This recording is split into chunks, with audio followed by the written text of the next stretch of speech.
राहुल गांधी ने मदरसा, मुसलमान और एसआईआर को जोड़ दिया है। यह कनेक्शन मिलाने के लिए राहुल गांधी ठीक उस जगह पर पहुंचे जहां 40 साल पहले उनके पिता राजीव गांधी पहुंचे थे। जगह देख लीजिए, कमरा देख लीजिए और कमरे का फर्नीचर देख लीजिए। Same place, same location, furniture भी same to same.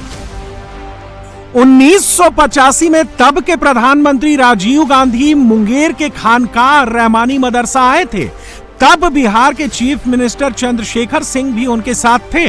Rajiv Gandhi तब यहां खानकाह रहमानी के मौलाना मिन्नतुल्लाह रहमानी से मिले थे। 40 साल बाद 2025 में राहुल गांधी खानकाह रहमानी के चीफ मौलाना अहमद वली फैसल रहमानी से मिलने पहुंचे। यह मुलाकात ठीक उसी कमरे में हुई जहां राजीव गांधी ने मौलाना मिन्नतुल्लाह रहमानी के साथ मीटिंग की थी।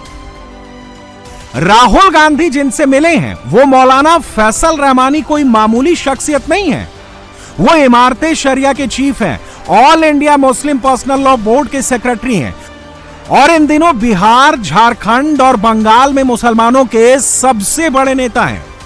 मौलाना फैसल रहमानी मुसलमानों को शरीयत की राह पर चलाने के हिमायती हैं और सियासी पार्टियों को मुसलमानों की राह पर लाने की कोशिश में लगे रहते हैं। ऐसा नहीं है कि राहुल गांधी यहां अचानक पहुंच गए। आरजेडी के नेता तेजस्वी यादव खुद से राहुल गांधी की जीप को ड्राइव करके यहां लाए। राहुल गांधी ने खुद भी इस मीटिंग के लिए पूरी तैयारी की। मौलाना अहमद वली फैसल रहमानी ने 1 अगस्त को दिल्ली जाकर राहुल गांधी से मुलाकात की थी और अब राहुल गांधी ने मुंगेर के खानकाह रहमानी मदरसा आकर इमारते शरिया के अमीरे शरिया मौलाना अहमद वली फैसल रहमानी से मुलाकात की। रहमानी ने खानकाह रहमानी मदरसे में राहुल गांधी के लिए ग्रीन कारपेट बिछाकर उनका स्वागत किया। हम सब लोगों ने उनसे मुलाकात की और मुल्क के मुख्तलिफ हालात के बारे में गुफ्तगू की। यदि मुद्दों की बात करें तो कौन कौन से मुद्दे थे जिस पर बात हुई? सबसे पहले तो कॉन्स्टिट्यूशन ऑफ इंडिया पे बात हुई। अच्छी बात यह है कि हम सब लोग एक पेज पर हैं कॉन्स्टिट्यूशनल अंडरस्टैंडिंग में और उससे हम सब लोगों को फ़ायदा होगा। बिहार में जो एसआईआर हुआ है और उसमें ख़ास करके वो लोग जो कमज़ोर तबके से आते हैं, वर्ग से आते हैं और वो लोग जो जिनके पास मुख्तलिफ़ कार्ड्स नहीं हैं, वो लोग जो शोषित हैं यानी मार्जिनलाइज्ड हैं, डिसएनफ्रेंचाइज्ड हैं, इन लोगों की आवाज़ हमारी डेमोक्रेसी में कैसे बुलंद हो, उस पर हम लोगों ने चर्चा की। इलेक्शन में भी साथ देंगे राहुल गांधी, तेजस्वी यादव? ये हम लोग नहीं करते हैं। किसी पॉलिटिकल पार्टी से बंद करके इस तरह से हम लोग नहीं काम कर सकते।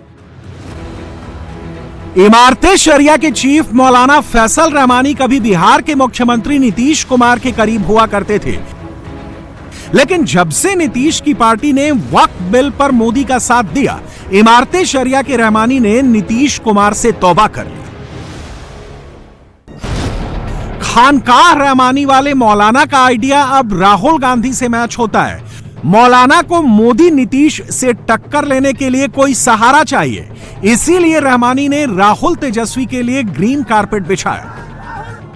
राहुल गांधी बिहार चुनाव से आगे की सोच रहे हैं। वो 2029 की तैयारी कर रहे हैं। बिहार का चुनाव उसका एक पड़ाव भर है और एसआईआर उस पड़ाव का मुद्दा। कांग्रेस कहती है कि बिहार में एसआईआर के बहाने मुसलमानों के वोट काटे गए। चुनाव आयोग ने इससे इनकार किया है। कांग्रेस के पास एसआईआर में काटे गए मुस्लिम वोटर्स की लिस्ट नहीं है। चुनाव आयोग का कहना है कि धर्म के आधार पर वोटर का क्लासिफिकेशन कभी नहीं किया गया। राहुल के पास सीमांचल में सबसे ज्यादा 9.8% वोट कटने का डेटा है। चुनाव आयोग का कहना है कि नाम कागज नहीं मिलने पर काटे गए, धर्म के आधार पर नहीं। राहुल गांधी ने जिस मुंगेर में मौलाना से मुलाकात की, उस मुंगेर की सीमा सीमांचल को टच करती है। यहां से मुस्लिम बहुल इलाका शुरू हो जाता है। राहुल की यात्रा उधर ही बढ़ रही है।